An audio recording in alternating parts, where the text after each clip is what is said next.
નમસ્કાર. ઓમ વક્રતુંડ મહાકાય સૂર્યકોટિ સમપ્રભુ નિર્વિઘ્નમ કુરુ મે દેવ સર્વ કાર્યેષુ સર્વદા. શિવ મહિમા. શિવની ભક્તિની આપણે થોડી વાતો કરીએ છીએ. શિવ મહિમાનું વર્ણન તો આપણાથી થઈ શકે એમ નથી, કારણ કે શિવને આપણે જાણ્યા જ નથી. શિવને જાણ્યા જ નથી. શિવ કેવા છે એવા કંઈ રૂબરૂ દર્શન થયા નથી. પરંતુ આજે કંઈક શિવ મહિમાની વાત ચાલે છે તે શાસ્ત્રમાં થોડુંક આમ તેમ વાંચ્યું હોય અને એની આપણે સ્તુતિ કરીએ, એમના ગુણગાન ગાઈએ, બસ એટલું જ છે. અને આ દેવોના દેવ મહાદેવ આપણા ઉપર કૃપા કરે, સૌ ઉપર કૃપા કરે, મારા પર કરે, તમારા પર કરે. અને એનું જે કંઈક એમનું કંઈક જણાવવું છે આપણને, એમની કંઈક આપણને જણાવે, ભક્તિ આપણે કેવી રીતે કરવી, શું કરવું, તો આપણને ખ્યાલ આવે.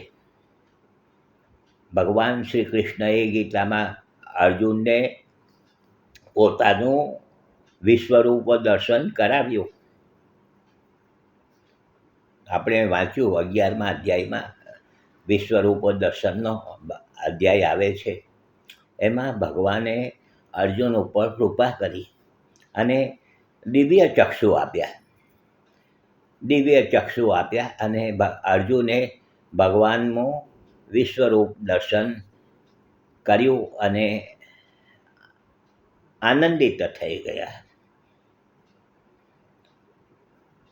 પણ એ ક્યારે કે ભગવાન શ્રી કૃષ્ણએ અર્જુન ઉપર કૃપા કરી અને દિવ્ય ચક્ષુ આપ્યા તો એમનું દર્શન થઈ શક્યું. તો આપણે પણ ભગવાન શિવ આપણને અંદર એવું જ્ઞાન પ્રદાન કરાવે કે આપણે એમને દર્શન કરી શકીએ. એમની કૃપા થાય તો દર્શન થાય. કૃપા થાય આપણી, ભગવાનની કૃપા આપણા ઉપર થાય તો આપણે યાત્રા કરી શકીએ, દર્શન એમના કરી શકીએ, એમના ગુણગાન ગાઈ શકીએ. એમના ગુણગાન ગાવા હોય તો પણ એમની કૃપા થાય તો જ ગવાય છે. એમની ભક્તિ કરીએ તે એમની કૃપા થાય તો જ આપણે ભક્તિ કરી શકીએ. ભગવાન ભોલેનાથનું આપણે જાણીએ છીએ કે નિરાકાર છે, અલિપ્ત છે, સગુણ સાકાર છે, નિરંજન નિરાકાર છે. ભગવાનને કોઈ બહુ આડંબર, આપણે શિવને જોઈશું તો કોઈ આડંબર દેખાશે નહીં. ભભૂત લગાડી હશે, નાગ ગળામાં રુદ્રાક્ષની માળા પહેરી હશે અને વ્યાઘ્ર ચંદ્ર.